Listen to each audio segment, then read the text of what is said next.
And welcome to a very belated AEW's 2024 review. We are the Dudley Boys of What Culture. I'm Adam Wilbourn, joined by Michael Hamflett and Michael Sidgwick, here to discuss AEW's 2024. But before we get into it, if you're a fan of this sort of thing, make sure you subscribe to What Culture Wrestling on Apple Podcasts, Spotify, Amazon Music, and YouTube, where we do daily wrestling podcasts where we not only review AEW Dynamite, but also AEW Collision, Raw, SmackDown, the show formerly known as NXT 2.0.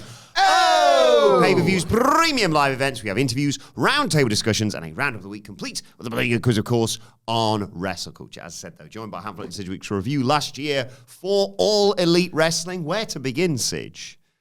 January. Okay. I don't know. A mixed year. A mixed year, an uneven year, and that is the eternal, enduring vibe of AEW. It's just not ever going to be definitionally the buffet, not for everyone.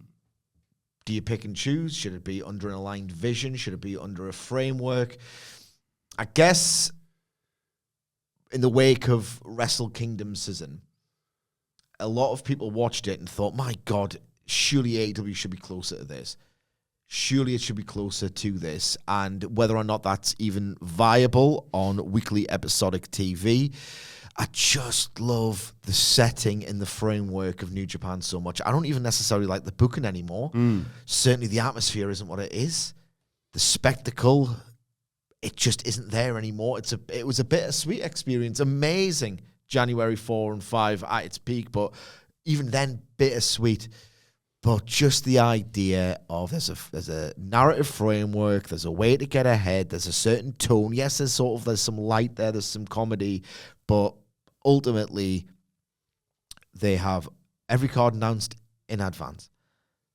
If you want to do an angle, it's within a certain framework of we do post-match interviews and we don't do wacky angles. And I just wish it was closer to that because when it isn't and it's AEW and it's weekly TV and certain people get in Tony Khan's ear and he's just sort of involuntarily succumbed to it being every USA TV show on cable ever, and you get people brawling through plasterboard walls clearly erected for the purpose of going through and stupid car angles, and it just has that rotten, ancient, hokey vibe of American cable TV wrestling, and it's just that weird late 2010s WWE thing of the closer you do that, the more your core audience is driven away. This is the core audience that in large part left WWE or abandoned WWE because they were sick of that kind of approach. And then you do that approach and the viewership drops. And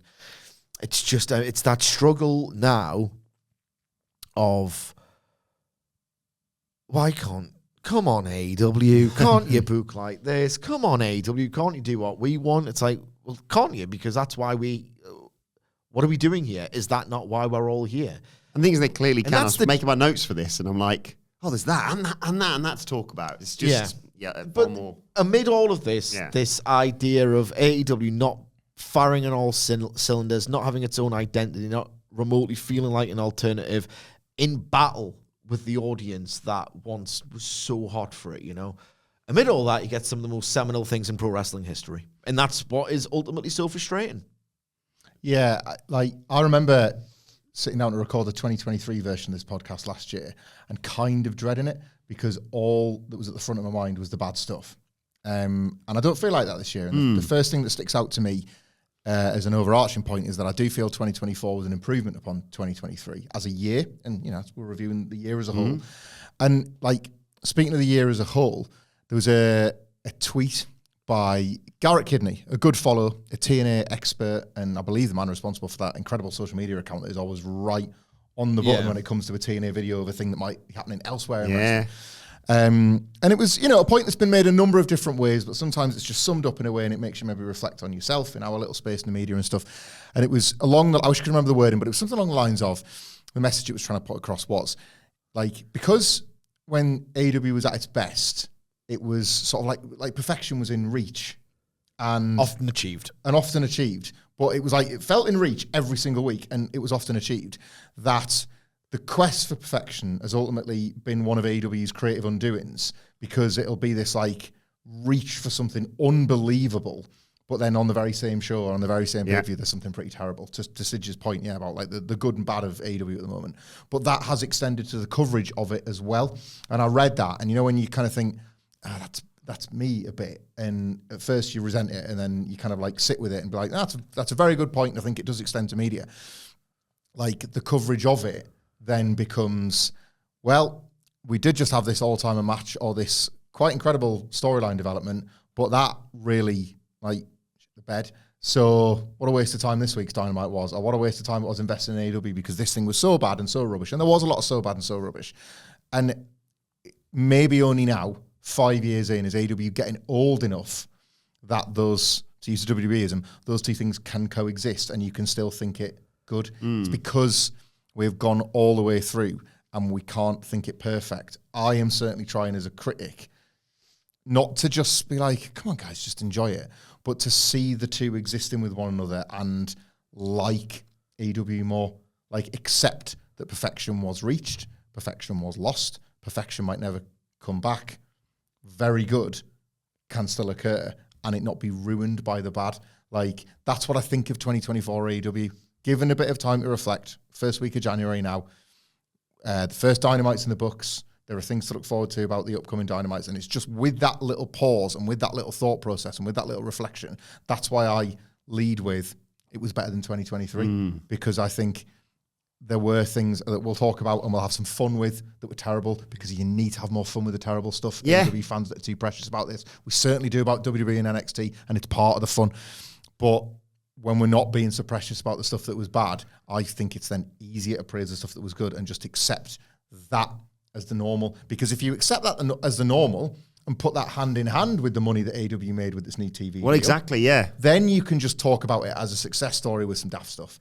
And that's a far easier way to accept the reality of what AEW is in 2025, I think. Yeah, I wish I could agree. I don't. I wish I could agree. I see something like the way they've plotted out the Ricochet character, the way that they have, that's a high point of 2024 for me. Because it was plotted.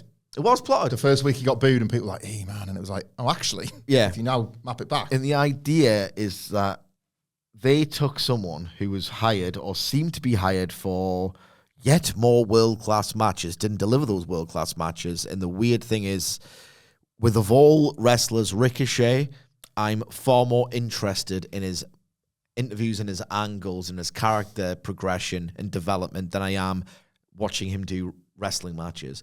The ultimate, they've still got it, AEW, when I kind of dreaded his signing. I knew that it wouldn't be, Dragon Gate Ricochet coming in and Will Ospreay in 2024 is way better than Dragon Gate Ricochet ever was. And yet they have slapped the taste out of my mouth and told me to stop being so cynical. And I love that. And I love to be wrong. I was completely wrong about their ability and Ricochet's ability to have Ricochet be relevant, okay? And if they can do that and do that scissors angle with Swerve, they can do the Sting retirement and just honor it with so much dignity and so much entertainment value and so much emotion and so much pageantry and so much warmth. And they can do the main event of All In.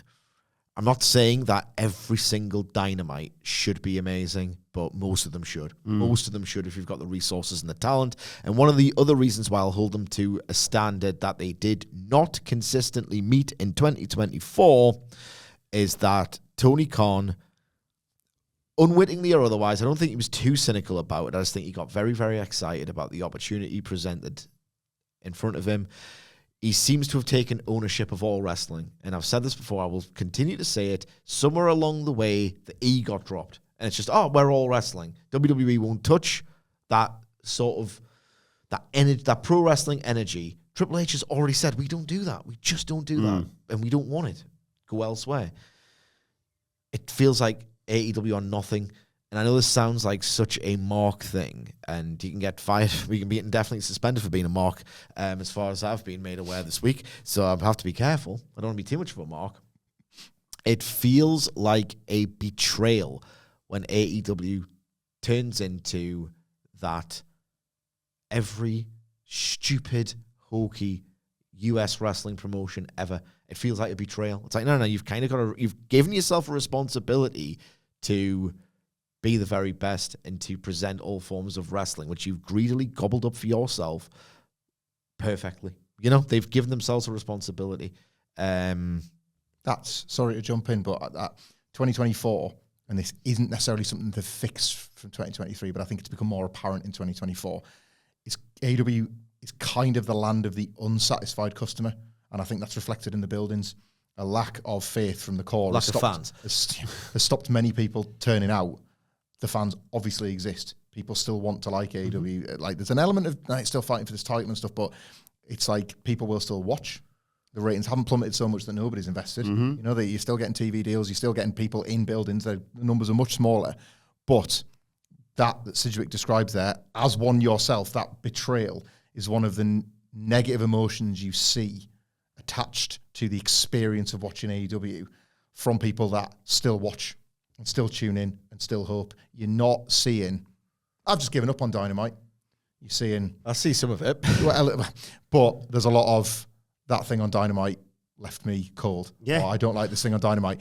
And I think I'm trying to bring this back to the first point, is like, because that was normalized, I speak from experience, through 20 pretty awful years with WWE, that becoming the fan experience of AEW might have a positive outcome in the end, but it's going to feel negative for some time to come. The betrayal, the sadness, the boredom, the various things that you just simply can't sanction. No, I don't want to put words in your mouth there, but that's sort of how it feels. Like, I can't sanction these emotions when I'm watching Dynamite. Yeah.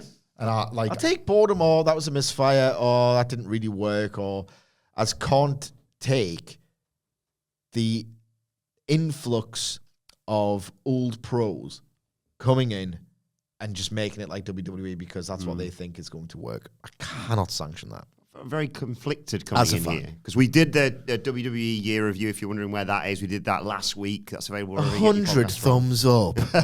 And we were, very positive for the most part with regards to WWE. Near a million, wasn't it? We lean that way. Obviously, we wanted to save AEW for when you're back. But yeah, you've sort of articulated that point really well. I think, I can't remember what I said in our review of 2023, but I imagine I was a bit grumpy with regards to some of AEW's output, because like you say, that was the almost first wave of what's happening to all elite wrestling. And I had a horrible sensation at some point. I can't pinpoint when it was, because it certainly wasn't All In, because we'll get into that. We were lucky enough to go to that, of course. But there was episodes of Dynamite that I'd come in and you'd say your piece about it, you'd say your piece about it, and I'd sit here and think, God, I'm glad I'm the one doing the recap here, because I'm completely indifferent to all this. Yeah. And I'm just basically recapping what's happened and letting you two sort of have at it. And hands up, I made notes for this, a bit like I did for our WWE one, but I know that I don't really need them, because, with the WWE one, you talk all about it. I know you've got lots you want to cover in AEW, but I read the two fantastic lists that you wrote of the best and worst moments from 2025. Moments? 2024. What are they? I know what moments are. That's Roman's moments, specifically about Roman Reigns. Shawn Michaels. Best and worst moments from 2024. And so I've lifted some from that. But like looking through the list, it was a pleasant thing of like, oh yeah, that, like, for all my doom and gloom, oh God, there was the money in the car bit, or and we'll talk about Britt and Mercedes at All In, and the other stuff from All In, of course. But then I was like, oh yeah, like, it was so long back. It was like, this was Sting's retirement year. Yeah. This was, not that I'd forgotten this, but like this was Willow and Stats year, basically. I think just on like so many pay-per-views, just an absolutely incredible match that was just amazing. But then Chris Jericho's a dickhead on Dynamite and ruins the vibe. This is the year that you had I don't know if you'd want to start with this or what, but the thought that went into Okada's debut. I will go into that. I want to say one more thing broad before we go into our favourite best and worst moments or whatever. A broad point. It was the year that AEW, this is crucial as well. This is a big problem.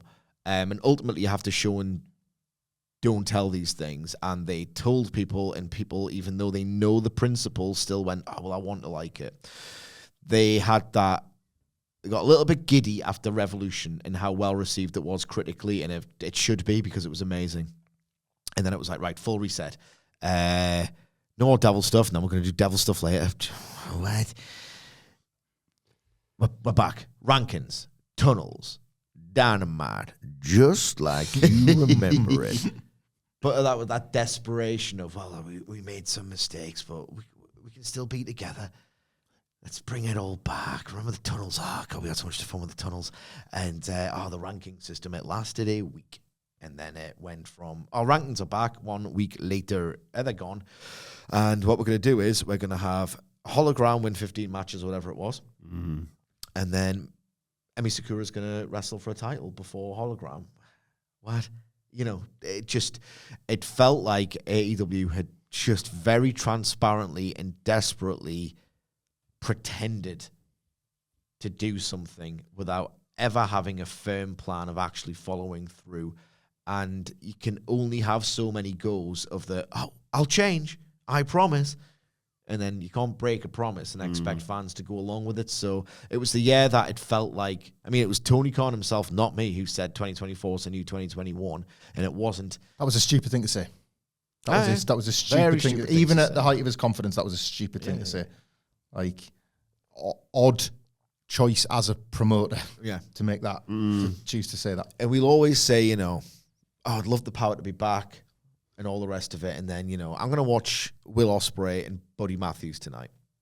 And it's probably going to be amazing. And I'm probably going to love it. And I'm probably going to walk into work like little Mark. Sorry, don't indefinitely suspend me. And enjoy that. And then there's, isn't on Dynamite tonight. And I think that's got people. We're recording this on the 8th of January. Wednesday, the 8th of January. He might do a New York minute, but for now, there's no Chris Jericho on this Dynamite. Yes. There's no Chris Jericho on this Dynamite card, and ipso facto, this Dynamite card looks pretty awesome. We're talking ahead of it. We need to talk about Chris Jericho because he can do all this wonderful stuff. He might be able to present and promote Kenny Omega as he should be presented. Chris Jericho still got to get his TV time. And Chris Jericho this year, because he's got that WWE brain, flooded or had his new convertible flooded with coins by Orange Cassidy, and they just smattered all over the seats. A rubbish execution of a terrible sub late 2010s, or basically worst Vince WWE. And that's what Jericho's brain is wired to do. And he just ruined the vibe. We'll get the vibe ruined as John Moxley as well, I imagine. Chris Jericho, away from his rubbish, increasingly fake-feeling attempts to build interest in his mandatory stories, had a 5 to 6 month long program with Hook, the inherently flawed premise of which was to make Hook a star. Instantly, that no longer works in AEW. I'm going to make you a star. Let's have a food. Doesn't work. It shouldn't be the explicit premise of Chris Jericho's character. It's already way too ambitious. You're going to be a star. I think the fans will tell you that. And they don't want to be told that, and they'll bristle, in fact, at the idea because you've actually tried to do this and failed several performers. Sorry, just to cut in there. That's a great point as well about the wrestlers not realising that fans have kind of gotten in front of that. Yeah. We can now, it's 2025, you can see the wires of I'm going to make you a star, kid. You've got to be cleverer. Yeah, I know. You've got to hide it again because that used to work once upon a time when we didn't see the wires and that stuff. Hey, do you know what? 6 months ago, I never thought of that guy at all. And now I see him as this massive star. And then when you get a bit older and you learn how the business works, that was that veteran making that guy. Yeah. We see those wires and they've turned it into a storytelling device, and it's fake feeling. And it's failed. People just say it because it's that thing that I hate where wrestling just does stuff. People just say it without a second thought for the under the hood. 6 months of Jericho, it can't be anything but good for him. Yes, it can. And that's not a dig at Jericho. That's a general. The working with the legend thing isn't and has never been a guarantee, but it's become like a device that wrestlers use. It's that transparent thing of, this will work. It's like people are wise to it now. So Jericho feuds with Hook. A lot of the angles, and it's just all a bit rubbish, and no one really buys into Hook, and maybe Hook should be wrestling most nights elsewhere. We've talked about this at length. Chris Jericho has this program with Hook on this really sort of fake feeling premise that's wildly ambitious and people can see through it. And Hook wins a match and Jericho wins a match or whatever, and Hook wins in the end. It doesn't really matter. All in London, and there you go. You're out of the Jericho vortex, which he himself had to do as a cheap heat because that's all he's got left. Hook wins All in London. What does Hook do on pay-per-view for the rest of the year? Nothing. So, in reality, this idea of I'm going to make a star, and Chris Jericho's a big problem with AEW, he is. And he has some good quarter hours relative, but it's not worth that. You got to build to the future, you know? So this, even in the objective, which they lay bare, doesn't work. Narratively, these feuds don't make sense. What is the meaning of a win? Yeah. Yeah. If Chris Jericho, and he's done this for like the whole time, really, I want to make someone, isn't the idea of a succession of, oh, well, I'm better than you. All right, well, I'm still on the pay-per-view and you're not. It's stupid. It's so see-through. It was a huge problem last year and probably the year before. Chris Jericho sucks. Well, one thing I wanted to talk about, and I know we're going to get into, Bryan Danielson, Will Ospreay, Swerve, Hangman, Sting. So one of the best matches I've ever seen last year. Yeah. Danielson, Ospreay. What I wanted to mention, and I know we were going to get to it anyway, but I wanted to bring it in now because I thought it was prominent in my mind because we had the WhatCulture Awards, fan voted. We voted ourselves. We got you guys to vote for it too. And you go through that and it's like Triple H We had Booker, the same voting share. It was a no bias award. Yeah. Triple H Booker, Cody Rhodes, Punk, McIntyre, WrestleMania, winning all the awards. But one of the few awards that AEW won was for the brilliant Toni Storm. It was her year last year. Yeah. What I loved about Toni Storm's 2024 is that we could have a conversation with just as much glowing praise about Toni Storm's 2023, and they would be entirely different conversations. Frankly, we could do that about 2022 as well. And 2025 potentially. Yeah, that's when she came in, and that's where it looks like it's going. We said it, I think we were one of the early ones to christen her in 2022 as the realistic ace of the women's division. But thankfully, the division has grown bigger and slightly more ambitious since then, so it becomes a harder role to fulfill, but all the more impressive when she does. Absolute crossover success story in terms of how she made it, and these do mean things. Making it onto the posters. You know how much Becky Lynch used to say that wrestling is a man's world, and it's hard to. Bayley didn't get on any of that WrestleMania coverage, and she was a champion going, the number one contender of the Royal Rumble or whatever. So she crossed over in that regard in terms of being considered somebody that could draw the house, somebody that you could promote as being part of the show. She continued to have the matches to back up the quality of the character. She continued to take a character, and this was such a bugbear of mine in 2023, and I understand that it's sometimes all about how people phrase things, but I love your phrase, Sidge. If you're going to bury it correctly. Yeah. Right? I think, as a fan, there is such a thing as good gaga in wrestling, but the phrase sports entertainment is the catch-all for that. Because it's so WWE, that becomes this thing that AEW must not do. And I disagree with that. It's just that phrase sports entertainment becomes the catch-all. Let's use gaga instead, right? Toni Storm is a gaga wrestler that, for me, proves my point, that you can do gaga well and you can make She renders me a total hypocrite, Toni Storm. You can make it meaningful. You can make it matter. For that character to be ultimately kind of the payoff of that character for now, until it returns, isn't even the loss at Wembley. It's the angle where Mariah May turns on her. That's the payoff of that character. Maybe AEW's probably not its number one angle of the year, but only because somebody set a guy's house on fire, right? Yeah. That's how high the praise is for that story, for that angle. And again, we said this at the time, it wasn't just one amazing angle on one great night. It was the result of work of Toni Storm's character. The week, and I remember sitting in the studio, the week Mariah May came in and didn't line up her first 4 Rampage matches, she simply asked for a chat with Toni Storm. You were like, well, that was late 2023, but it's like, well, already Mariah May's in a better position. She's just jumped the queue from front of 20 people because she's got a character. It doesn't matter when she steps in the ring because we're going to learn about her first and we're going to learn about her motives. Why? Because she's attaching herself to a character that already has enough credit in the bank that you can do that. That's hard enough in the women's division. Try and find another character you can attach yourself to because you might as well just go it alone. In the AEW women's division, that was already difference making for Mariah May. Then when all that plays out and the matches keep being good and the promos keep being funny and Toni Storm organically sort of baby faces herself because the character's too much fun not to root for, when do you capitalize on that the most? That's when you do the biggest heel turn of the year, and that's heel turn of the year with Mariah May in the shoe.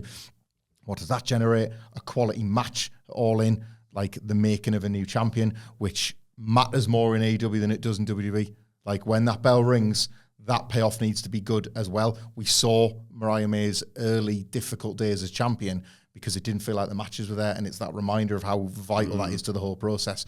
And she ends the year on a high of a different kind, like entering into this next stage of her role, this amnesiac figure.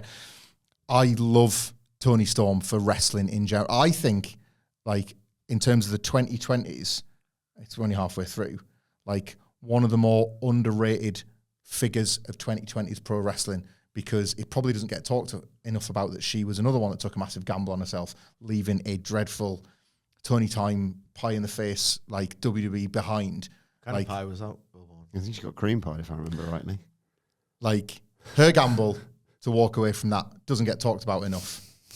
Could have left wrestling behind in those, was it OnlyFans? Record-setting OnlyFans numbers. Could have left wrestling behind completely. Supremely creative. A risk taker. A maverick figure. The kind of wrestler AEW exists for and in order to provide. She does it on her own, but they give her a platform to do it even better and to an even greater degree. A woman allowed to do comedy. Yeah. Encouraged to do comedy and be the funniest thing on the show. A perfect marriage, but, like, she deserves way more credit even than she gets, and she gets loads for not just being a wrestling total package, but for being somebody that gets how to keep getting it and never stops trying to get it. Not everybody loved. Remember the Heartbreak week? I didn't like the silent movie. It's not all hits, but you got to take those risks and remember what the bigger picture is, and she always does. She was always clever enough to realize that's too much of a stretch, even for this character. That wasn't necessarily funny. I remember I was turning on the Toni Storm character, and then she just made it hilarious. Now, she had an absolutely incredible year. That angle, which doesn't feel like 2024, but it was. Pay off to two great Owens. Pay off to two great Owens, which are really worthy of praise as well. That was AEW for me. You had that level of detail of watch out for the shoe. No one, but I love it when they're 2 steps ahead of you. You know, much like the final boss, mate. Like the Rock, when they are several steps ahead of you, and they are cleverer than you, and they can. Like, what I love about AEW at its peak, and this is the standard I will still hold it to, is I could book a 2018 NXT TakeOver cycle easily. I could book a Collision easily. I could not book peak Dynamite ever. It's just different gravy. Watch out for the shoe. Not just, oh, that's cute because you're going to attack her with a shoe, but then you get that gristly wrestling violence of, is it? You're going to stay intact. Yeah. Proper pro wrestling violence, loving attention to detail, creative juices flowing. Incredible stuff, that. Incredible. You wrote the 25 best moments of 2024. Fantastic article, as is both worth checking out at whatculture.com, with a lovely turn of phrase for your favourite moment of last year, the duality of the dragon. Yes, and 2 alliterations. That's all right. It's fine. Anything more than that's fine. Well, yeah, it's tinged now with, I hate it. But I remarked across All In and All Out, well, that shouldn't be so hard on AEW because they've just perfected the game right in front of me. You watch it. If you boil it all down, wrestling is about the babyface prevailing. Oh my God, they've killed the babyface, and he won. It's like the heat and the comeback, and like that basic Americanized principles of psychology. If you want your hero to win, you want it to be easy for them. You want to see the chase. You want to see the heartbreak and the triumph. The heartbreak and the triumph. Could they have done it any better with... Not only was... So Danielson fires up against Swerve Strickland at All In. We're in attendance. It feels like everyone's desperate for it to happen. This atmosphere was outrageous. I think Hamflett might have walked back the opinion, but the euphoria of the moment made Hamflett think he thought Danielson was better than Bret Hart. You said that, but then you probably walked it back, but that's fine. Yeah. In the heat of this moment, you feel these things, you know, and Danielson made you feel these things. He is a genius. He fires up and looks at his daughter, and his daughter's bouncing up and down, desperate for her dad to come back and kick Swerve Strickland's ass. He does a psycho knee, and Swerve's like, knee effect. No effect on me whatsoever. And then he wins, and it's this most beautiful moment. The very best got his moment at one of the biggest shows ever. It's just wonderful. And then that's the triumph. Then the heartbreak a week later, they do the ultimate transgressive no-no in wrestling, because you can't very well, build a bomb and have someone explode on it, or build a cell and throw someone off it. Like, there is way too much plastic in the world. You can copycat that, and that's why wrestling wouldn't touch it. And it was this really, is there any transgressions left in wrestling? Is there anything that Drinking bleach. Yeah, shut up, man. Is there anything left for us? Like, that's too far. Oh my God, they found it.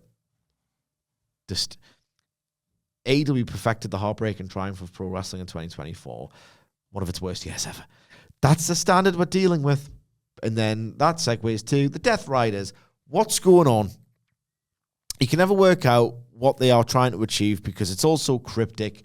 My ultimate take on the Death Riders, which, because it was so at the end of 2024, these things often get defined by how they finish and how they start and all the rest of it. I hate watching them on TV. I'm ultimately incredibly fascinated by the very specific failure of the Death Riders and how this has even happened. So the Death Riders form, Moxley's basically saying that AEW sucks, and I think a lot of that is informed by the fact that Jonathan Good thinks it sucks, and he's tried to fictionalize it, but he's never really articulated it or figured it out in his own head how to make it work on TV, leading to so many plot holes we've talked about. Young people step up. I'm going to kill Robert Gibson. What? You know what I mean? So I'm sick of you kids and you rock. You know what I mean? It's so weird. They've just become baddies and they've abandoned the whole thing. But to go from, come on, Private Party, you're in the same spot. Well, we've just won the tag titles. You're on Rampage. This company still sucks. What are we doing here? John Moxley looks like he's in Home Alone. John Moxley is wanting the young guys to step up and, God, you tear away, Rob. Ricky Morton. I don't know how we've ended up here. John Moxley, with his death jitsu and these Blackpool Combat Club, that feels like 90s shoot style greatness. And I hated it compared to this totally flanderized, cartoonish, burglar hat, crime spree John Moxley. Does John Moxley think this is good? Or, here's a pretty bleak thought, does John Moxley just want to be on top and have the belt, and it's sort of, oh, right, well, one of the XTNA guys thinks he should wear a burglar's hat and do a crime. He's like, I've got the belt, I don't care. Is that what we're doing here? I mean, you know what? I was one of the first guys to go off John Moxley. I know. I think this has been bubbling under for quite a while. What's funny is when we all, he had this podcast, Oral Sessions, with Renee Paquette. Oh my God. Which that button originates.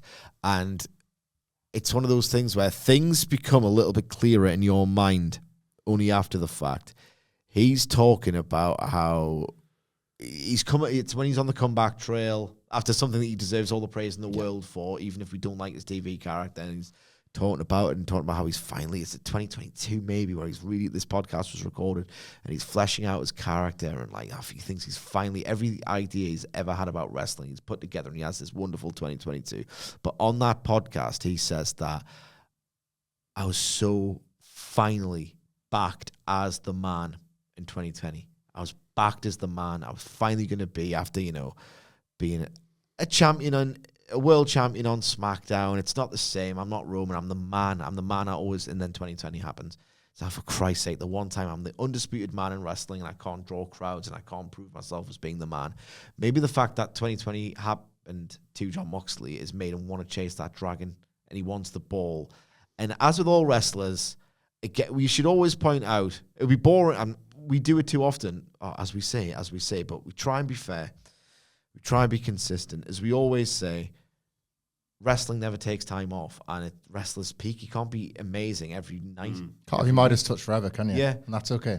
And it's happened to John Moxley. It's happened to Chris Jericho, and it's just happened at a time where, I understand why wrestlers hate us and why they call us marks and why they call us fickle. I do, because we love John Moxley. Now he kind of stings. But that's not me signing these to 5-year contracts. Yeah, I don't want to get into this podcasters versus wrestling too much, but I'm going to talk about AEW moments that I loved at the end.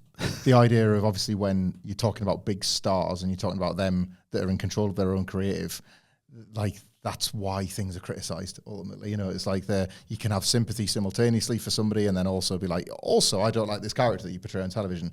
All of that should be fair game, really. I agree. I get why they might not like that. There's a lot of insecurity and a lot of the times we will come across as fickle, but it can just, because things can change over the course of the week because you're putting yourself on television every week. There'll be people in the comment section that think we're arseholes one week and like us the next. You know, it's like it trickles down, all that stuff trickles down all the way. I think they think I'm an arsehole all the time. All that stuff trickles down all the way, and like we're all just part of that. But yeah, the loss of, I mean, Tony Khan's lost his Midas touch in many respects, but then reveals that he still has it with certain things. So and the Ricochet thing is you're only great. John Moxley has every right to believe he is only a week away from completely turning this thing around. Well, he's had 104 weeks. Yeah, well, and this Actually, is the thing. no. 2023, the Hangman feud ahead of Revolution. That was the last time he was great. Well, that's sort of the point I was going to make about Moxley is in the same way that Been a while. often an overnight success is not an overnight at all. It just appears that way. Same too for overnight failures. Like this Death Riders thing may look like an overnight failure, but I think ultimately is the culmination of a long stretch that John Moxley would admit to half of being kind of mentally and emotionally out of this or not liking what he sees behind the scenes in AEW. That is then, he thought, well, the only way, he's listened to enough old tape to go, well, let's say the best self is yourself turned up to 11 and my current self is pretty pissed off, so I'll try that. It's a culmination of factors, you know, which is not to say that there isn't still a John Moxley run that we can be positive of at the end of 2025. But it doesn't look like it's going to go that way. And I just think, I wouldn't have imagined saying this about a John Moxley, but we say it about loads of other wrestlers, so why not him too? Is this not the benefit of two mainstream promotions that offer big fat contracts? Like, and I'm not saying, I know we always used to do the bit where it was like, Hamflett wants Kenny in the Fed. Well, of course I do. It'd be awesome to see. But this is a very different. You've just seen Wrestle Dynasty. There's no way. I don't want to have that chat. No fight matches ever touched it. This is a very different conversation. Yeah. Like, just go there for a bit. You know, like, to use a different example, to talk about something else very positive in 2024, in a year where it's never been clearer that you need to stop signing wrestlers. Bobby Lashley's turned out great for a bit, so let's Ricochet has. So then it's like, oh, that's why he signs the wrestlers. But that's okay if some of them can leave. And then some of them go for the fresh coat of paint over there. I still think I wish Daniel Garcia had signed with NXT. In spite of his booking taking a minor upgrade, I still think I kind of wish that had happened. Like, you can extend that to the biggest stars just as you can extend it to the mid-carders that look a bit lost. So we can extend that to John Moxley and it not be this incredible crime that maybe... He likes crimes. He does like a crime, I'd say, so maybe he'd appreciate that. But yeah, I think it's not an unfair thing to say, you know what, maybe Dean Ambrose gets another run out and then who knows that we're not all of a sudden pining for John Moxley again and then you get that again and your contracts get bigger and bigger and bigger and you win too. Like that, we're 5 years in to two North American mainstreams with loads of cash. Like, that's okay to talk about, I think. I love this job that we get to do day in and day out, but undoubtedly the highlight for me anyway is the trips we are lucky enough to go on, WrestleMania and, of course, All In I don't think this I've year. done any of them this year. I'll tell you about a holiday that I've got planned later. God. No. But All In is a wonderful blur for me. I put $1 on black for you. Thank you. We go down to London on the train. I'm 99% certain Eric hadn't slept at all the night before, so I was just completely delirious. And then we get there and we meet up with Cy and people like that, and we go for a meal, and then it's like, here we go, it's the night before, and we wake up, and it's not only the day of All In, we do our live show, of course. We have Sweet Chin Disco after the show as well. It was chaos, but... A lot of people get their highest ever attendance of a live event in London, because we did. First try. Fozzy didn't. No, we say that, Jericho. But All In was, just a wonderful time for the three. It was Nicholas as well. He's not here right now, but the three of us and Nicholas, all of us at WhatCulture, because like it's not just, you mentioned obviously Danielson Swerve. It's not just that. Casino Gauntlet. It's Nigel McGuinness's return. MJF Ospreay. Yeah. Storm Mariah May was All In. Yeah. That show was one of the was best things amazing. of the year. That show was too good for its own good because what the follow-up, Danielson's title reign was just totally bungled. I'm being good. I'm being positive. I distinctly remember that podcast that we recorded when we came in. It's like we barely slept. We were just high. Wrestling is a drug at its very best. We were literally high. I was screaming. Oh, yes. We did a thing where we were just screaming like with joy. It was like Nicholas put a supercut together that's kicking around on Twitter somewhere that like we're just screaming my head down. If I look at that version of me, I'm like, well, this is a man on drugs. This is a man on drugs. I mean, it's a good job I don't drive. I shouldn't have been driving or anything. I was literally high on wrestling because All In was so good, and that's again why I hold it to the standard that I do.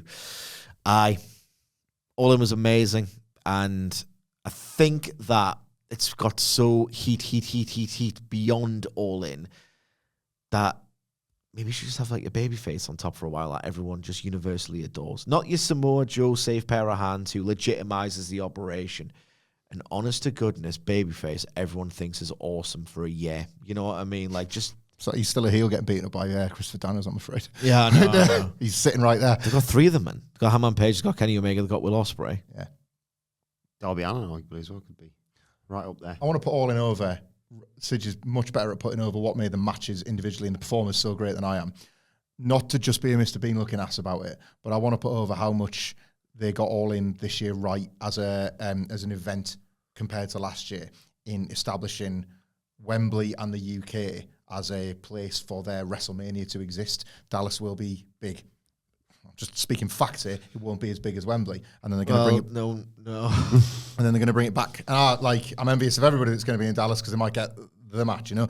But they're going to bring it back to Wembley the following year, and it will. Who knows what state AEW's business will be in at the box office? But it will, if nothing else, it will come with almost unanimously fond memories of that weekend in 2024. And I know you weren't there in 2023, but we can't say that about 2023, can we? The crowd was bigger, the setting was more historic. All In 2023 wasn't without its charms. There's a cracking little 3.5 on there that I can recommend. But ultimately, what it wasn't was what All In 2024 was, which was the sense of ceremony and the sense of scale. Ironically, considering there's 20,000 people less in the building, they got it right. They got it right.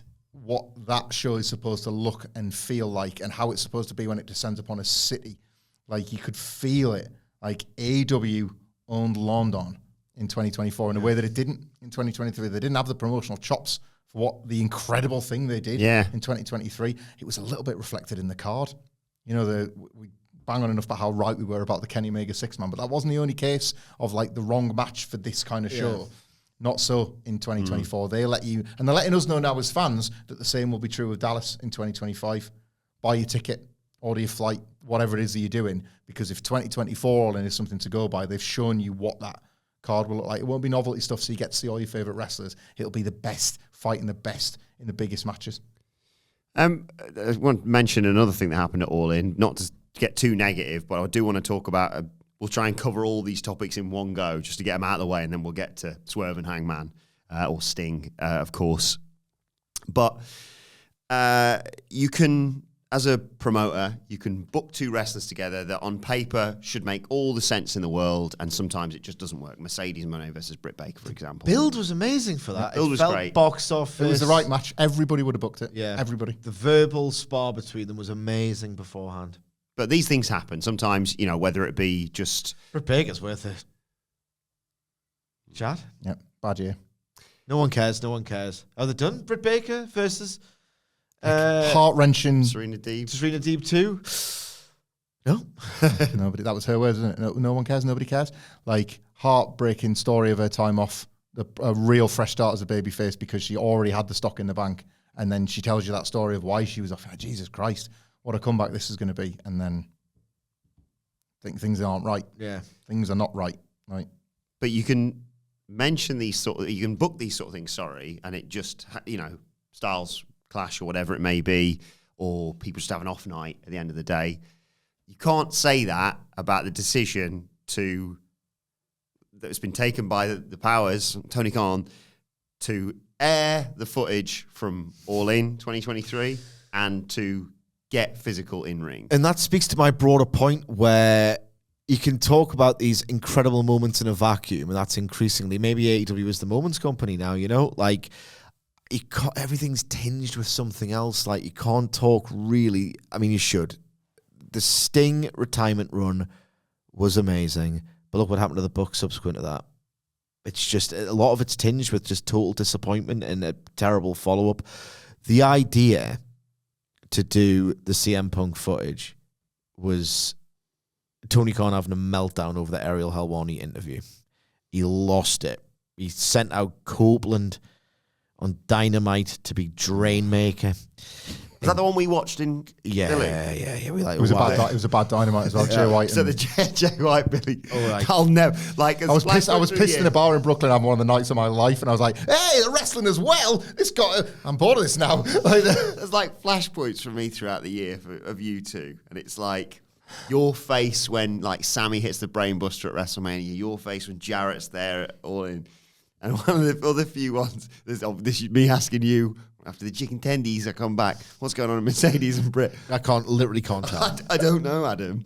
And then there's a real, like, it's a sort of weirdly fond moment of mine. Not that I enjoy it being bad, but it was like so nice that, you know, we never get to sit and watch AEW together, and certainly not at a reasonable time. Sure picked it.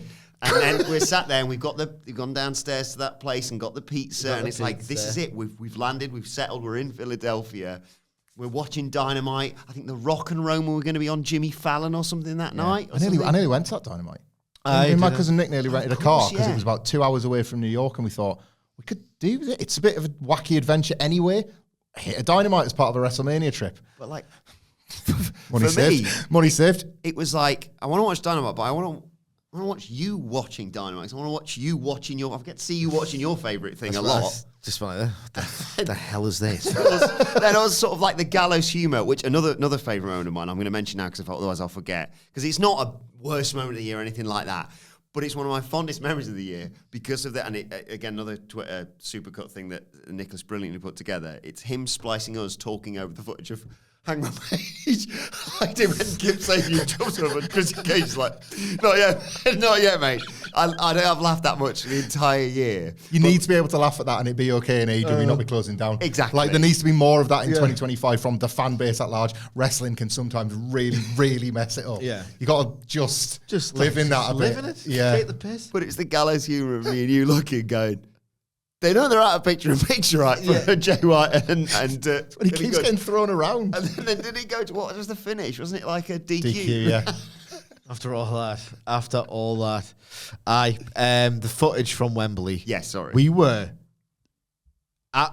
in the car. The taxi would finally got a taxi, an Uber, following WrestleMania. Right back to the flat for like more work, a little bit of sleep, more work. My privilege, but it was like, get back to the taxi. I hate going. It puts me off going to these events, having to get home after. There's a lot of people. There's a lot of people.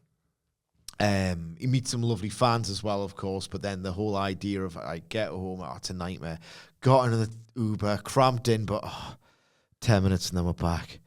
Tony Khan's going to show the fight on down. What? It looked like a Photoshop, didn't it? Yeah. Tom's Customs or whatever way you see it. Yeah. It was just such gotten to. And that's another thing, this gotten to mentality. That was the worst manifestation of it. But this idea of too many people are criticizing AEW in bad faith has just created one of the worst things that we should get to before we get to Sting and all the rest of it.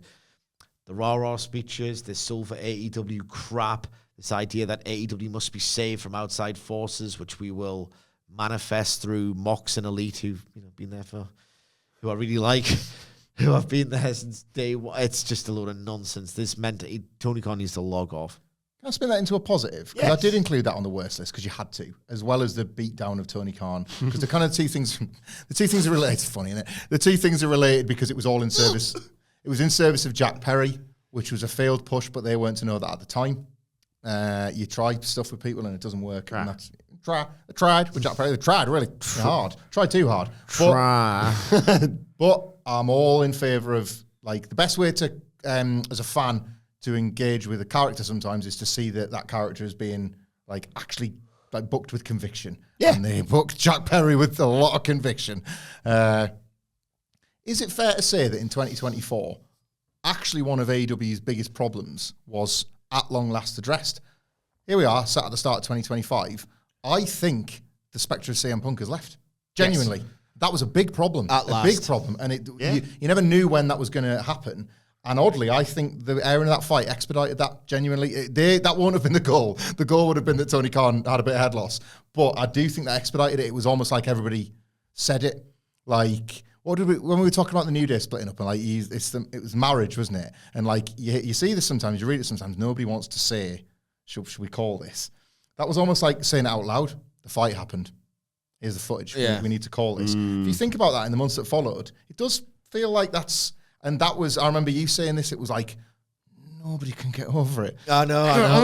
Like, nobody, like, it's happened. It's happened kind of out without anybody watching. The scapegoat character became the storyline, and we always said this, we need to get back to storylines mattering, not reality. Punk even has it now. Stop mentioning the fight, because nobody cares. Yeah. And finally, it's done and it's dusted. A genuine positive of 2024. You go into 2025 on that subject matter, clean slate. Yeah. Not before time.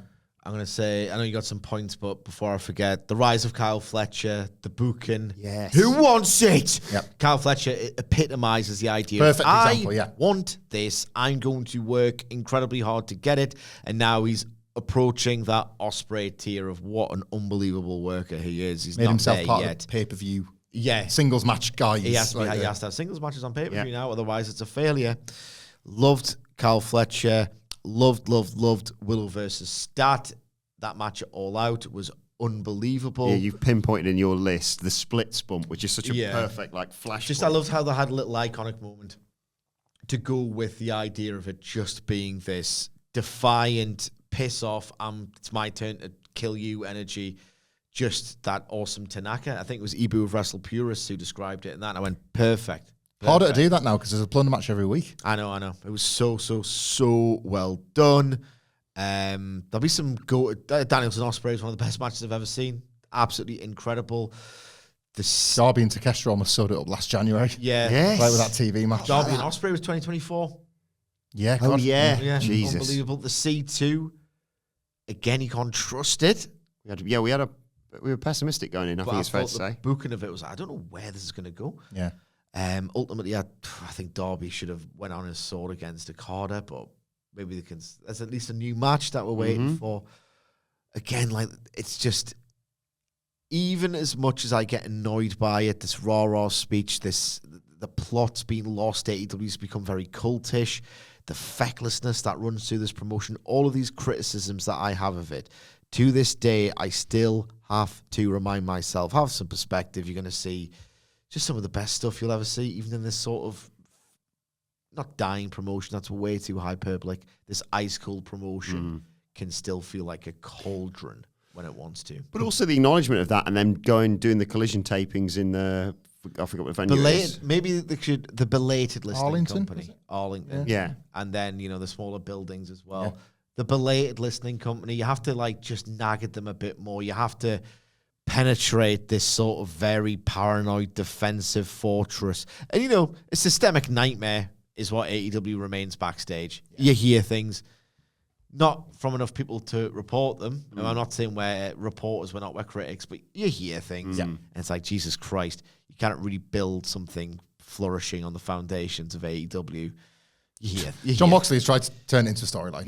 Hasn't he? You hear things. Yeah. I've written many notes, as you said. I've written one down here, but I can't quite make it out. It must have been my handwriting. The Beast, Mortos.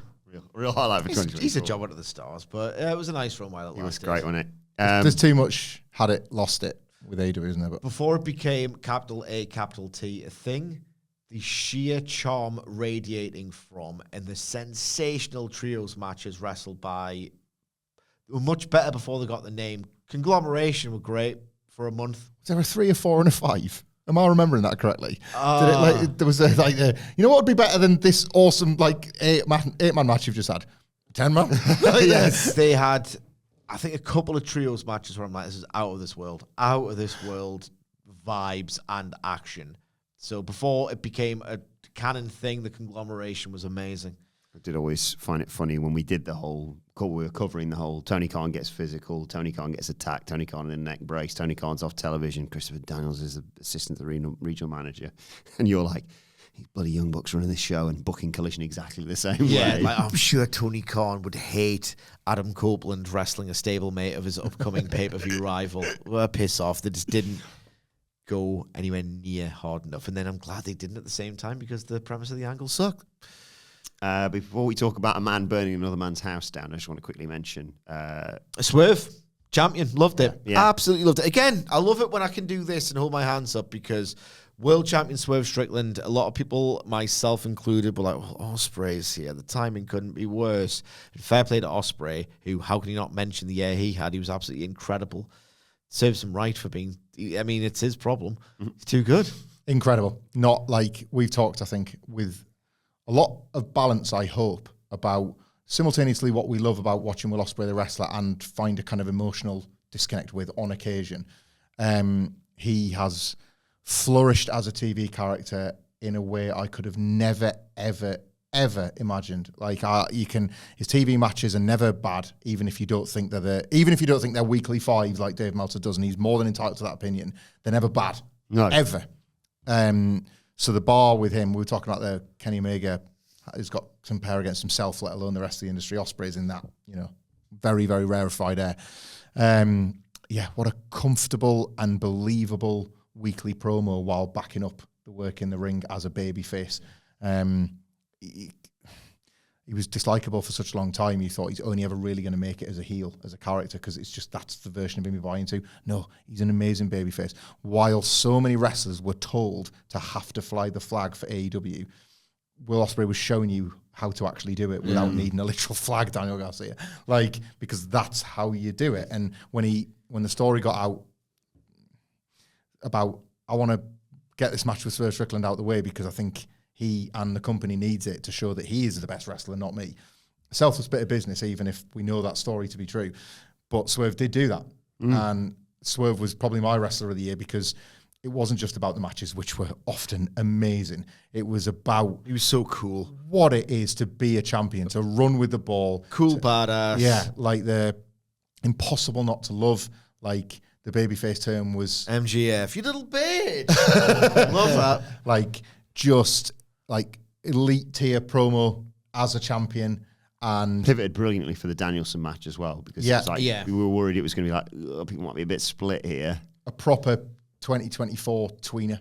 Like, it's always been one of the hardest things to pull off effectively, but like a proper 2024 tweener in understanding the assignment at Wembley has not been booked like a winner in the second half of following losing his title, and yet has kind of contradicted the usual rule because fans back him anyway.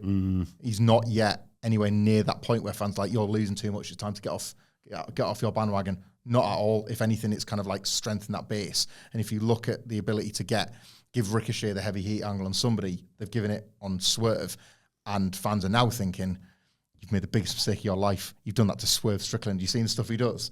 Like, all it's done is kind of galvanize that audience to get back behind him all over again.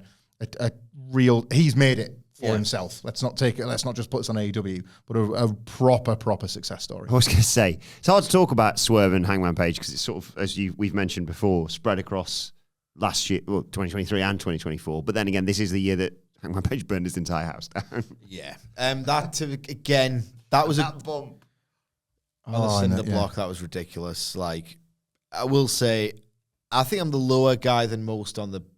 I think the image, the album cover image made it. That was one of the first steps of like, this is getting really heightened and silly, this heat stuff. This heightened AEW heat stuff is getting ridiculous. That was a good version of what ultimately became a bad thing for me. But it worked. People loved it. People have praised unanimously almost the Hangman Swerve stuff. Not my highlight of the year. The highlight of the year for me in AEW was the treatment and the dignity and preserving Sting. And I miss Sting. And I want to miss him. I never want him to come back.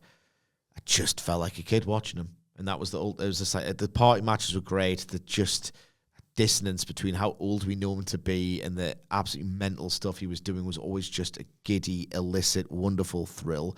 Then adding real emotional punch behind the idea of what if he doesn't? Having Darby with that incredible bump taken out was such a masterstroke. Because it was the idea of, he's going to lose this. And I hate that. I was 38 at the time. way too old to be feeling like this, but that's the magic of pro wrestling.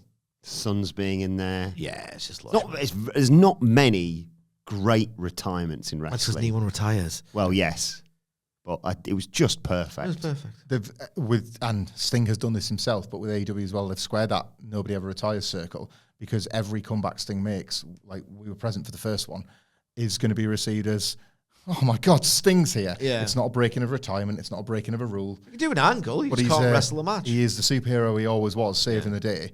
Like coming down to attack the NWO, whoever the NWO is that week. Yeah. That's who, like, that was what got Sting finally to be like a money guy, like across the entire industry, not just like WCW's top guy. And now he gets to live that in retirement. And there's nobody that deserves that more than the Stinger. Like he's gonna do that in every, like he's the first guy in the All-In team sheet every year. Yeah, I know. Like you can buy a ticket to see Sting if you want to go see a Stinger in the stadium, and they don't even need to book him for it. Yeah. That's awesome. Any other honourable mentions you want to give a quick shout out to? I'll mention big boom AJ. lovely bit of business that. And really, really lovely bit of business. my favourite interview of the year, Mina Shirakawa and Holly Cameron. What do you love about it? Just thought it was a good interaction and set up the match really well. Mina Shirakawa was another success Yes. story. We haven't really talked about her much, but this is the best time to do it, because if we'd have recorded this Yes. in November, as a lot of end of year stuff does, it'd have been an entirely different conversation.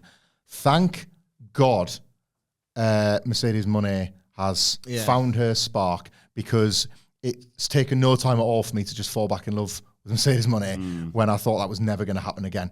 The run that she's been on lately is something that she should trumpet online, and something that she should pat herself on the back for backing herself and believing in herself, because the whole thing looked like one of the most embarrassing failed projects of the year. And I just love that. And again, this is the other side of the Jon Moxley thing. Like now, I can't wait to lavish praise on her every single week, but it was impossible to watching Dynamite when it was like Turcarino City Jones. Like it was so bad at points. And for her to turn it around in the way she has done, with the work as well, with the quality of the matches, the meat and drink of all of this, to do that first as the character. Last week the promo wasn't great. She's still gone out there and like, this isn't your strong suit, but I don't care now, because she's going to get in the ring and back it up, and that's always going to be fun. Hopefully this carries on and she just has this unanimously great 2025 rather than the year of, I was going to say 2 halves, 2/3 and a third. Like, I just want to have a brilliant 2025 going on. And I say that also because I think we've only really touched on him in talking about the big angle. This is me saying this. We cannot go 2024 and not put over how amazing Hangman Page was in a role that he increasingly looks miscasting. Yeah. Because that Jeff Jarrett comeback match had me chilled to the bone. He was horrible. He was horrible. It was amazing. Again, how hard... It's got a bit cartoonish now. You talk about how hard the heat is. You can't do the Mid-South beatdown because nobody buys it anymore. Yeah. He was like a Mid-South beatdown in a character. Yeah. Get away, man. Facials, You're awful. His facials were incredible. It's time now to turn the guy babyface. Yeah. Which babyface do you go with? Do you go with Kenny? Do you go with Ospreay? Or do you go with Hangman? It's another problem. I think now's the time, because he's just a pissed off, wild-eyed guy, and I don't want to see him feud with Christopher Daniels. But to be positive about it, it's so difficult to do what he did and appear emotionally unstable. You could imagine Hangman Page arriving in the building like that. I've talked, my thing now is, who can you imagine practicing promos in front of the mirror, and who can you imagine just existing as that character? Hangman Page, you can imagine him getting the rental car, slamming that door shut, and not blinking on the drive to the arena because he's so pissed off. He was amazing. There's not many people who can do crazy. Yeah, I know. And it's the hardest thing to do. And it's the it's the most cringeworthy thing to get wrong. And Page nailed it. The best, he's one of the few guys as well. AEW not doing enough promos in the ring and not really being the promo company anymore. It should be. They've got the talent. It's a sin. It's a sin looking at that roster. But Page is one of the guys that kind of is the rule-proven exception, I guess, because Hangman Page, annoyed in a corridor, is guaranteed money. Yeah. Like, you can visualize it, can't you? Yeah. He will sell you on anything in that setting. Pissed off and in a corridor, whether it's after a defeat or after something that happened to him the prior week. Gold. It's always gold. Quick nod to the Outrunners as well. Good year for them. Do you know, there was a nice little story that broke, wasn't there, where, like, this is Dax doing spin, obviously, but, like, it probably won't just be FTR. Others in the locker room, when we talk about this locker room that feels a weird place, a lot of people coming together and going, nah, come on, let's listen to the pops. Listen to that crowd. Yeah. Get them on the pay-per-view. Get them featured because they're getting pops doing Can you jobs. imagine being around them in character the whole time? Would be such a laugh at Yeah. work. Yeah, like that's been nice. That's a reminder of a little bit of the meritocracy because the fans were telling you, can you push these, please? The tag division sucks to round out the podcast. Private Party Artist Rampage exclusive, and Rampage doesn't even exist. Yeah, like a terrible year for the tag division. Terrible. Like the Young Bucks, it's weird because I like to think we've been consistent with the Young Bucks. Those 2 weeks where they were just like 5-star TV tags. Yeah, I know. You're like, oh, there they are. Yeah, they're amazing. Why in this suck-ass angle for so long doing suck-ass when, like, you knock 2 of these out the park in 2 weeks. Like, Here's hoping for better things in The 2025. worst year ever. Still amazing. yeah. Yeah. Inevitably, we'll have missed out some things. Apologies if it was something you wanted us to mention. We probably did the same with the WWE one, which is well worth checking out as well. But Did both. We did both, indeed. Let us know your thoughts on Well, I AEW didn't do the other. in 2024 in the comments or on X at WhatCulture WWE. Watch, you can follow all three of us. You can follow Michael Hamflett at Michael Hamflett. Follow Michael Sidgwick at I'm Sidgwick. I am exhausted. Follow me at Adam Wilbourn. Follow us all at WhatCulture WWE and make sure you subscribe to WhatCulture Wrestling wherever you get your podcast from for daily wrestling podcasts. But for now, this has been our AEW 2024 review. My thanks to Michael Hamflett, to Michael Sidgwick. Thank you for joining us, and we will see you soon.